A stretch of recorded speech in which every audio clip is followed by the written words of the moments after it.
Let's come back with the definition of the table constraint. So a table constraint, you have an array of variables x, and you've got the table here as the second argument in the constructor of the table constraint. Let's introduce first some definitions, then we will see a first naive implementation or inefficient way of filtering, but nevertheless performing the domain consistency for the table constraint. So we will say that a tuple is considered as valid, or a row R, a tuple represented as R, which is the index here in the table. The tuple R is valid if for every entry, okay, every entry I, the corresponding entry belongs to the domain of xi, the corresponding variable. So this is why we say that the tuples is valid. And so what you can see here is that for these given domains, the valid tuples are represented in white and the invalid tuples are represented in red. Then we can also consider literals, and a literal is a per variable value, and we will say that this literal is supported if it belongs at least to one valid tuple. Okay, so if you can find at least one row in the table so that at this corresponding row R, the variable I is equal to V, and the tuple is valid, so for the extension of this assignment IV, this is a valid extension, so you can find a corresponding value in the domains for this corresponding valid tuple. Then we say that the literal is supported. And of course, the filtering rule will be to remove all the tuples that are not supported. This is exactly what we will do in the filtering algorithm. Let's take one example of a not supported tuple.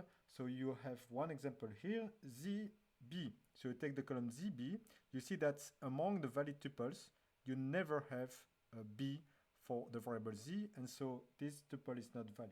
On the other hand, ZC is supported because you have at least three tuples here with the value c that belongs to the variable z, which are supported. So these three tuples here are supported, and so ZC is supported as well because it exists in three valid tuples. This is a pseudocode of the implementation that will try to detect not supported literals. We will simply have here a double for loop for every variable, for every value in the domain of this variable. If this row is not valid, okay, if this row is not valid, then you can remove this value v from the domain of xi, okay? And so we say that on the other hand, it's considered as valid. And if the row is valid, if there is an extension for the literal xiv, so if this literal is supported, then you cannot remove it, of course. So that's for the pseudocode, and the way we translate it into MiniCP in Java is like this. So you can recognize the double for loop here. You can also see that we implement here implicitly the constraints, the abstract constraint class, and we implement here the propagate. We have this double for loop that will loop over every variable, every value in the domain. So we go from the minimum to the maximum. We check if the value v belongs to the domain of xi. And then here, we will scan the table. So we scan all the table looking for a valid tuple, where the entry I contains the value v. Okay, and so this is what we do. We scan them all. Okay, and you see that the supported is initially set to false, and it will remain false if we were not able to find a support for this literal xiv.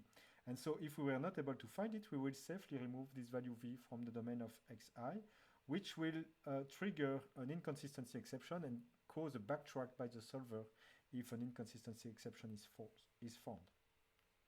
Okay, so this is considering all the tuples here, okay? And you see that we scan all the tuples and we will stop to scan them as soon as we discover a support. If we discover a support, we can stop, and we know that the variable will not, the value v will not be removed from the variable I, okay?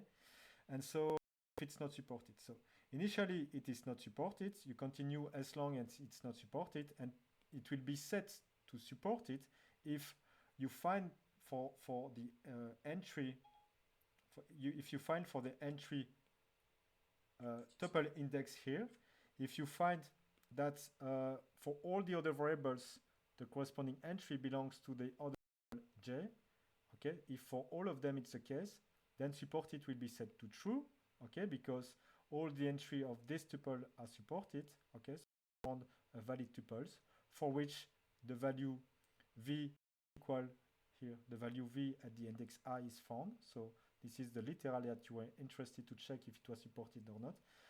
But all the tuples are supported, and in that case, you stop, you break the loop here because of this condition. And of course, this value will not be removed from the domain of xi. So this is one way to implement table constraint. This is not the most efficient way to do it because you have to scan several times the table here, okay, because of this loop, okay. This is the source of inefficiency, I would say, okay. So this is inefficient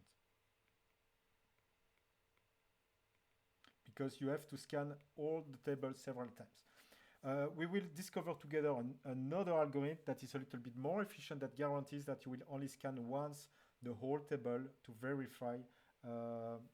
You will scan only once the whole table per call to the propagate method.